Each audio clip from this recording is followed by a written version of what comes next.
People are not just living the moment, you're publicizing the moment. It's a different level of experience that has real implications for the human person. And we're not doing enough reflection on these wonderful instruments. What are the positive ways to use it, and what are the negative ways to use it?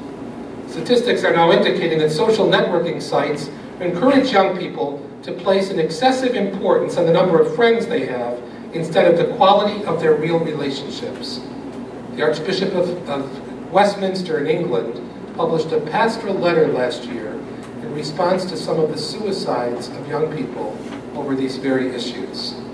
I have to chuckle here, not in the letter, but a couple summers ago when all this Facebook stuff was starting, one of our young interns from Ryerson waltzed past my secretary's desk, came in my office, and she said, "How come you didn't write on my wall last night?" And I looked at her, and I said, "Well, when I was growing up, that was called vandalism." My secretary said, "Get with it, Father." And then the next day she came in and she said, "I have 854 friends." And I said, "My God, you must have no time to do anything else." And she said, "You refused my friendship." I said, "Well, I just have an automatic thing." I said, "No. Every day I get 100 requests. Will you friend me?"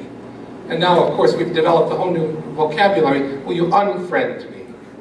It's not exactly in the dictionary yet. But imagine the language. Will you friend me? And I don't like you, I'm going to unfriend you.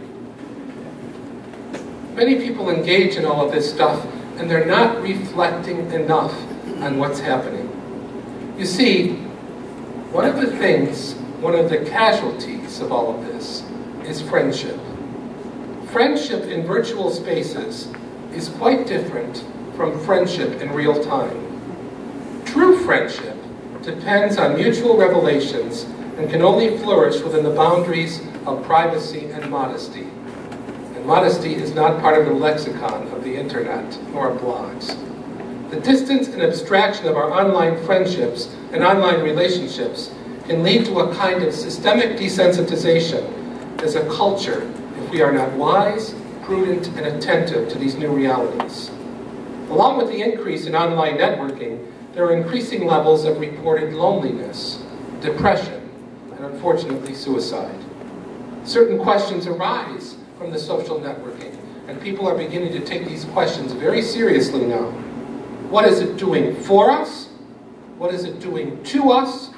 What is it doing to our sense of social boundaries, to our sense of individuality, to our friendships? We expose everything and broadcast it, but are we feeling anything? In September, I had a wonderful opportunity to reflect once again on one of my other heroes and mentors, blessed, now blessed, John Henry Cardinal Newman. I love Cardinal Newman, especially for what he taught as a great theology, great Victorian theologian. But one of the lessons I learned from him, especially having been at the Newman Center, was the gift and the beauty of friendship. He offered us a model of friendship. Newman speaks heart to heart. His Episcopal motto, which he took from St. Francis de Sales, cor ad cor loquitur, heart to heart, a phrase he chose and he lived by. There was nothing superficial about Newman's way of relating to so many different people. Thousands, tens of thousands of personal letters he wrote, not just about theology, but asking people about their daughter's illness, or the mundane things of life. He kept contact and a dialogue with them. He looked at them and loved them for who they were. Since the Cardinal's beatification took place in September, we need to consider once again his understanding of friendship. He had an extraordinary capacity and gift for friendship, which often translated into leadership. No one could describe Newman as an extrovert or lighthearted. We need only glance at the volumes of his letters and diaries and look at the index of names in his autobiographical indexes. We see that he shared deep friendships with hundreds and indeed thousands of people, and he never dealt with people on the surface. This personal influence has been exerted very powerfully upon millions of people who continue to read his work. I often think that John Henry Newman should be one of the patrons of the internet and of social networking. Let me look at the question now from this new media, the question of ethics and our methods of communications. Ethics in communications and media is absolutely essential. Just as it is in other forms of relating and of working and of studying, we must apply the principle of ethics to all of this new media as well. Because by applying ethics, it helps us to take into consideration the recipients of our message, human beings, with minds, souls, and histories. We must respect their freedom, the capacity for authentic dialogue, the ways that we are all called, regardless of religious background, to cause and bring about a civility, a culture of respect and love, to uphold the dignity of the human person. People who are religious, people of any sense of religion, are those who are often very receptive to the media. Because the media, if you stop and think of the ways we communicate, what is the incarnation, if not God's most profound communication to human beings? He loved the world so much, this world, that he sent his only Son, who pitched his tent among us. Therefore, those who are religious are prone to receiving the word, are prone to receiving a message. And in the words of the Apostle John, this is something we have heard and seen and touched and carefully watched. This we share with you. We have a double responsibility if we claim to be Christian and religious, to protect, to preserve the ways that we communicate. If social communications professionals are to ensure that their skills and knowledge are genuinely at the service of the human good, and they realize the great potential, they must be vigilant to maintain this ethical commitment to how we communicate with one another. One moral theologian has defined this commitment as requiring professionals not to view their skills and knowledge as possessions for private financial gain or social status, but as talents to be put at the service of others, even if this is at a high personal cost and requires sacrifice.